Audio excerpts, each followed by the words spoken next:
नमस्कार, स्वागत है आप सभी का द बिहार टॉप में। मेरा नाम उदित तारियन है। इस वीडियो में हम पाटलिपुत्र लोकसभा सीट पर चर्चा करेंगे। विस्तृत चर्चा होगी।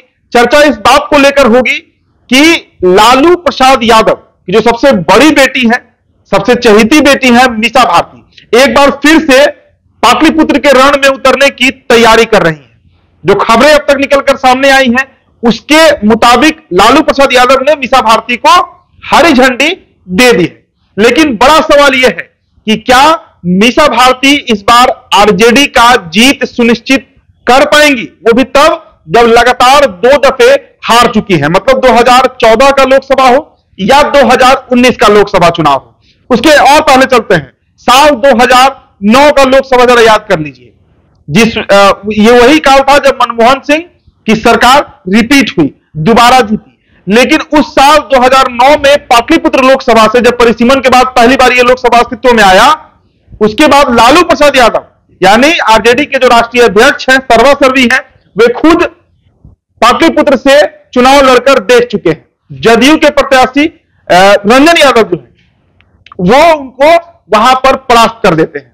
2008 के पहले पटना में ये एक सीट हुआ करता था, लेकिन 2008 के बाद जो परिसीमन हुआ, साल 2009 से 2 सीट बना, पटना साहिब और पाटलिपुत्र।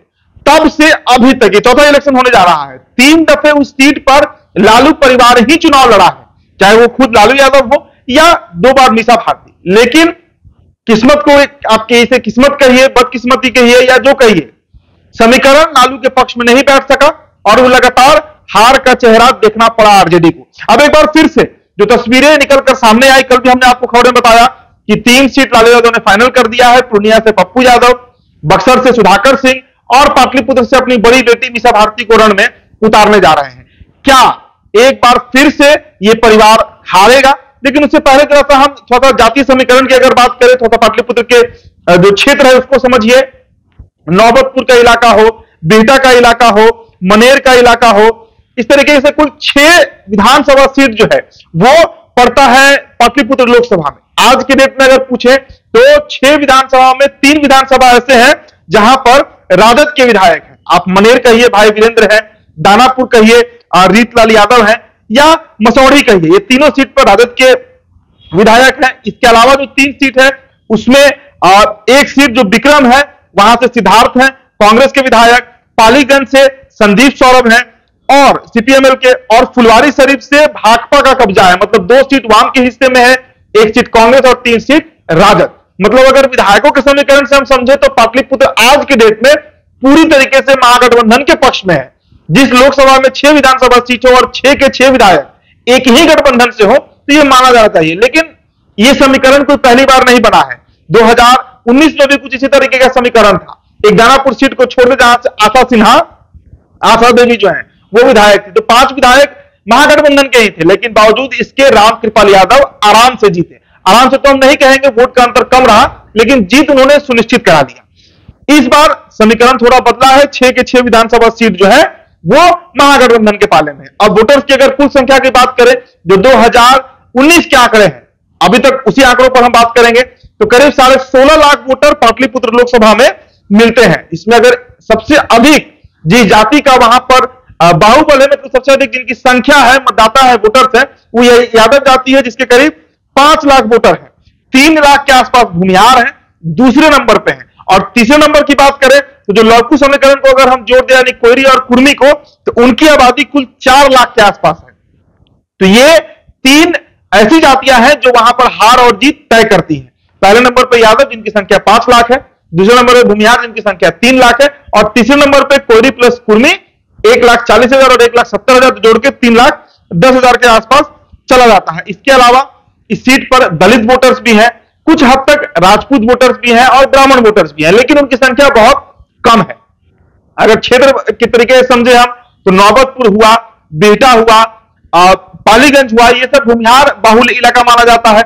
लेकिन जैसे ही आप पटना की तरफ बढ़िएगा, बिहटा पार करके आप मनेर, दानापुर, तो ये पूरी तरीके से यादव डोमिनेट इलाका बन जाता है। अब वापस हम मीसा भारती पर आते हैं। देखिए, राजद से दानापुर के विधायक रीतलाल यादव 2020 में विधानसभा चुनाव लड़े, जेल से बाहर निकले थे। 2020 के चुनाव के पहले वो बाहर निकलते हैं विधानसभा में तेजस्वी यादव उनको हरी झंडी देते हैं, टिकट थमा देते हैं, दानापुर से चुनाव लड़ते हैं और आशा देवी को हरा भी देते हैं। हालांकि उस वक्त भी रीतलाल यादव के पक्ष में माहौल नहीं दिख रहा था।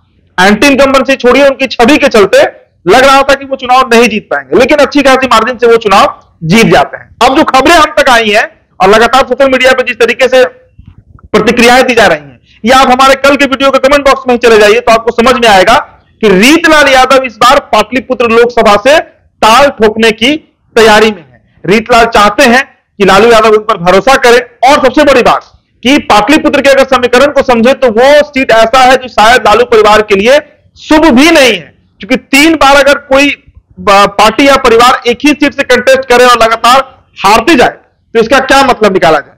क्या वहां के वोटर्स लालू परिवार को पसंद नहीं करता है?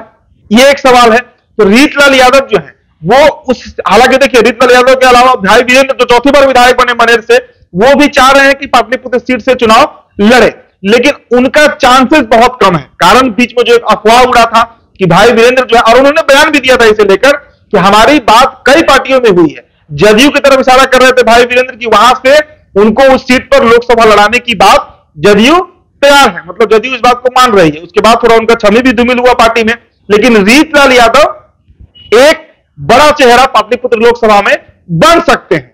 एक दबंग छवि है उनका, एक बाहुबली का छवि है, और रामकृपाल यादव जो सर्वमान नेता है, मतलब पाटलिपुत्र लोकसभा से, एक तो मोदी भी उनके साथ रहता है और दूसरा उनका एक अपना छवि है रामकृपाल यादव का। कहीं भी पाटलिपुत्र लोकसभा के 6 विधानसभा में किसी परिवार का कोई ओकेजन हो, चाहे वो छठी हो, चाहे कोई भी मतलब कार्यक्रम हो पारिवारिक, वहां पर उपस्थिति जो है वो रामकृपाल यादव की रहती है। काम उन्होंने क्या किया नहीं किया ये बात का विषय है, लेकिन एक जननेता जो होता है वो रामकृपाल है।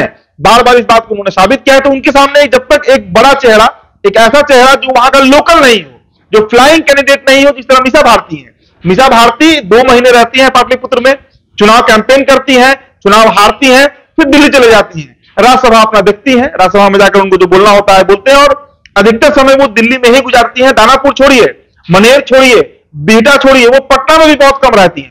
तो ऐसे फ्लाइंग कैंडिडेट को पाटलिपुत्र की जनता शायद पसंद नहीं करती है, और यही कारण है कि रीतलाल यादव का नाम अब धीरे धीरे पाटलिपुत्र लोकसभा में आगे बढ़ रहा है। इसके अलावा एक और पेच है पाटलिपुत्र लोकसभा सीट को लेकर। संदीप सौरभ पालीगंज से विधायक है, और लगातार हमने वो खबर भी आज से करीब 3 महीने पहले भी चलाया था कि पाटलिपुत्र को लेकर जो वाम है, सीपीआईएमएल है, वो बहुत गंभीर है। 3 सीटों पर चर्चा हुई थी, सिवान, जहानाबाद और पाटलिपुत्र। आरा का भी चर्चा था, जहां से राजू यादव चुनाव लड़े 2019 में, कुछ ही वोटों से हारे आरके सिंह से। तो 3-4 सीट ऐसे हैं बिहार में जिस पर वाम का भी नजर है, जिसमें एक सीट पाटलिपुत्र है। और पाटलिपुत्र को लेकर संदीप सौरभ की भी जो तैयारी है, जो खबरें आती है हमेशा कि संदीप सौरभ भी इसे लेकर काफी गंभीर है, और इसके लिए उन्हें जो दीपांकर भट्टाचार्य हैं, राष्ट्रीय सचिव है, उन्होंने बजाते, उनकी पार्टी के राष्ट्रीय सचिव है, उन्होंने बजाते इसके लिए संदीप सौरभ को हरी झंडी दे दी है कि आप क्षेत्र में घूमिए और तैयारी में लगे रहिए। तो पाटलिपुत्र का रण किस तरह सजेगा, लालू यादव को ही फैसला लेना है, क्योंकि वो सर्वमान्य नेता है महागठबंधन के। लेकिन क्या लालू यादव एक बार फिर से ये रिस्क ले रहे हैं कि अपनी बेटी को उतार रहे हैं, मीसा भारती को, और अगर मीसा को नहीं उतारते हैं तो उनके बदले में क्या वो रीतलाल यादव पर दाव खेलेंगे, या दीपांकर भट्टाचार्य से जो बातचीत उनकी हो रही है उसमें पाटलिपुत्र की मांग भी रखी गई है कि पाटलिपुत्र सीट वाम को दीजिए। कैसे समीकरण सधता है यह अब लालू यादव को तय करना है। लेकिन एनडीए की तरफ से लगभग पिक्चर जो है वो क्लियर है। एनडीए की तरफ से प्रत्याशी रामकृपाल यादव ही बनाए जाएंगे। हालांकि इन दोनों सेंटिंग में चल रहे हैं, ना उन्हें केंद्र में कोई ज्यादा पूछ है और ना ही बिहार भाजपा में, लेकिन इतना होने के बावजूद क्षेत्र में उनकी छवि अच्छी है, क्षेत्र में एक जननेता के रूप में खुद को स्थापित किए हुए हैं।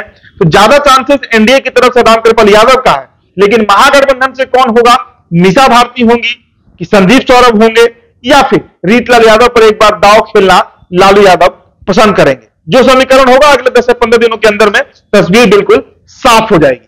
फिलहाल इस रिपोर्ट में इतना ही। बहुत बहुत शुक्रिया।